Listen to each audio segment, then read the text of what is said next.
Hey everybody, it's Melanie here with Vintage Hill Studio. Welcome back. Today I have another Thanksgiving card featuring an embossed pumpkin. And this is what it looks like.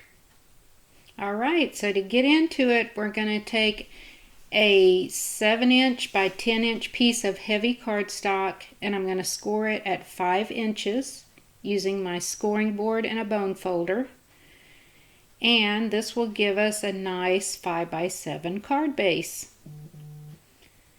So I'll just take this, reinforce the crease with my bone folder, and we've got our card ready to go. Alright, let's jump into the fun part. So to save time, I've done all my cutting with a Cricut, and I did the pumpkin in all layers at 3 inches. And these are the pieces and parts that will all be adhered together.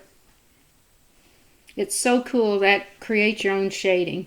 So to add a little interest, I'm using an Intricate Swirl embossing folder from the Paper Studio.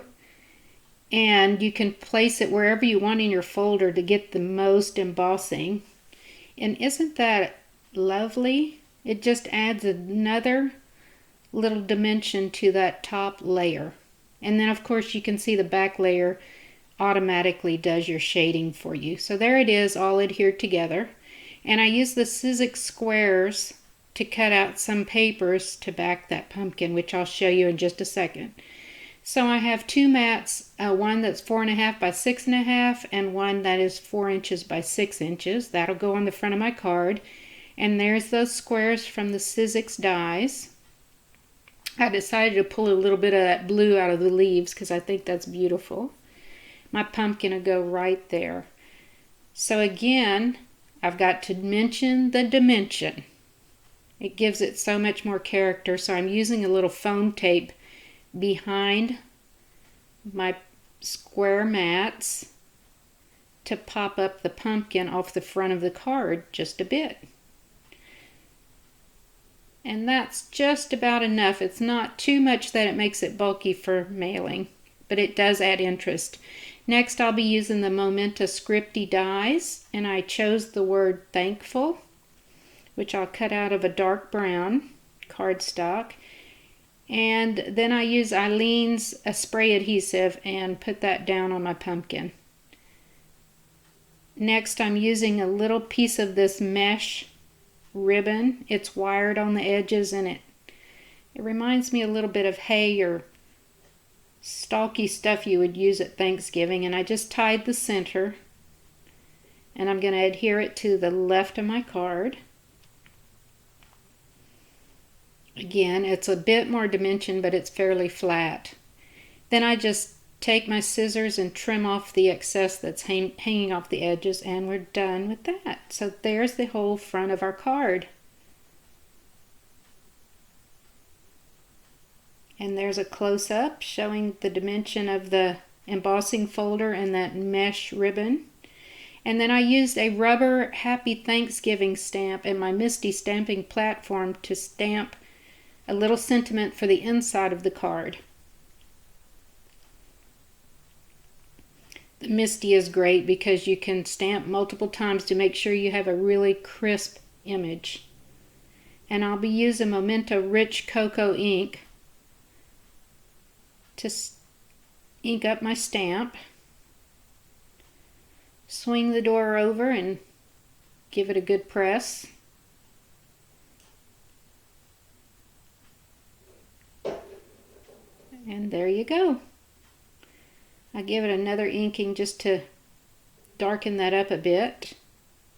This is where the platform comes in so handy because it stamps right over your existing image.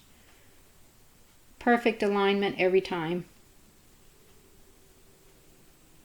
Alright, and then I've got this little Spellbinders rectangle that's perfect for these labels. And I've backed it with a little bit of that rust colored paper and then the same leaf paper that I used on the front. And don't forget the envelope. You're going to go through all this work, you might as well do an easy peasy envelope. It's 7¼ by 8¼ all the way up to the tip of the flap.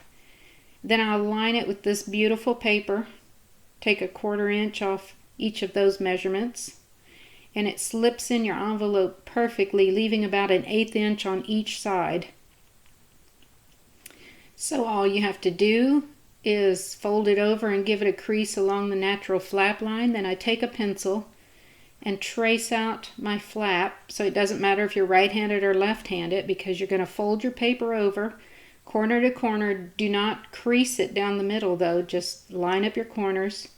And then you want to take a look at your gum line and just snip off the excess so that when it slips back in there, your gum line's still accessible so you can seal your envelope later.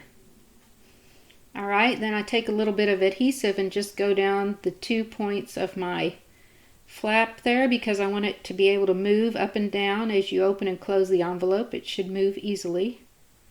And there it is, folks. Easy peasy envelope. I mean, it takes less than probably 1 minute to create your liner, so why not do it?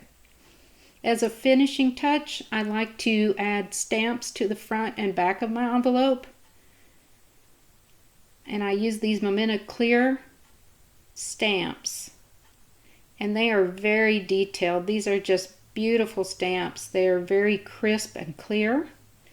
I'm using the rich cocoa ink again, and I add a pumpkin to the front.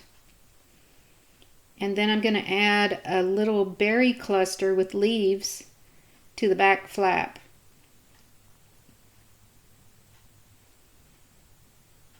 I think you can do this whole envelope in like 4 minutes or less. Lining, the stamps, decorating. You can leave it like that and it's beautiful, but I chose to do the watercolor pencils to add just a bit of color to go with the colors that are used on the card. So you can see I'm just lightly applying some watercolor pencil to the berries. And I add a little shading with a little darker pencil. Use whatever colors you like. You don't need to use the same colors I use. Just use your imagination and go with whatever is in your pattern paper. It'll be beautiful no matter what you do. It's just a little added touch that most envelopes do not have. Okay, and then I take my watercolor brush here, and all I'm doing is dabbing on these berries, and then I'll go into the leaves, and some of that yellow transfers with the green, which just makes it look more realistic. Just dabbing lightly with this wet brush, and done. I'm going to zoom in a little bit so you can see the details on this memento stamp. It's gorgeous. So you see the little hash lines. That'll give you an idea of where shading should be, and it helps with your coloring. So I'm just applying a light orange here, kind of paying attention to those shading, those little hash marks.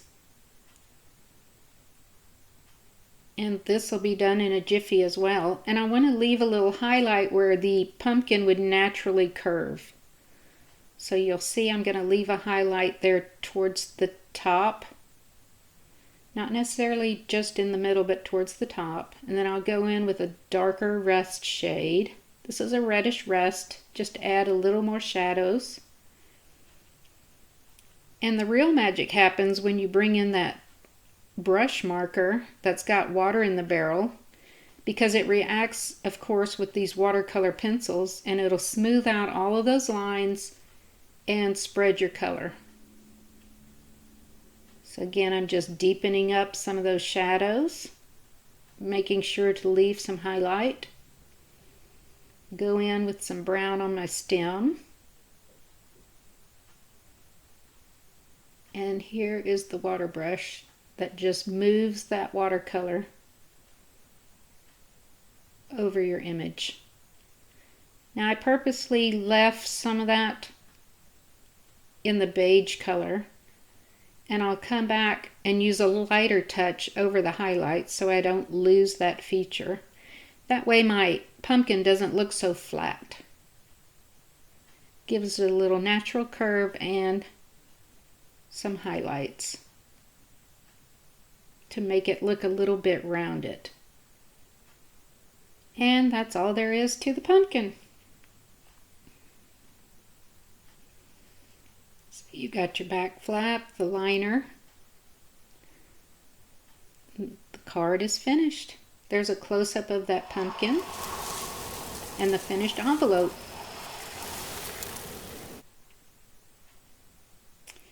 So here's our finished card. Front, the inside sentiment, my little stamp on the back, kind of as a signature calling card, and my lined envelope with the decorated edges and the front. And this tucks in so easily, just have to watch that mesh ribbon, get it down in the envelope, and it's ready to go. I hope you enjoyed this video. If you did, feel free to visit me at www.vintagehillstudio.com. I have a blog with other card tutorials, and I also have several tutorials on how to line your envelopes. Happy crafting!